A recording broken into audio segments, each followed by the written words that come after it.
Červený kríž v Hradnej začal svoje pôsobenie ešte v 80. rokoch.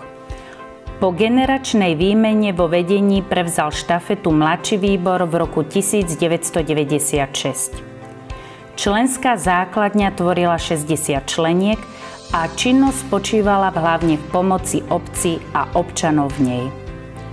Organizovanie brigád, upratovanie cintorína, kultúrneho domu a domu smútku v Hradnej, organizovanie kultúrnych podujatí, fašiangy, Mikuláš pre deti, návštevy členiek dôchodkyň pri príležitosti mesiaca úcty k starším.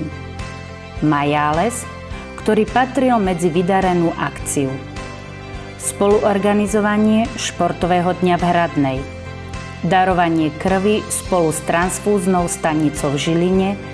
To je len časť z toho, čo sa počas fungovania spolku Červeného kríža v Hradnej podarilo zorganizovať. Svoju činnosť ukončil v roku 2023.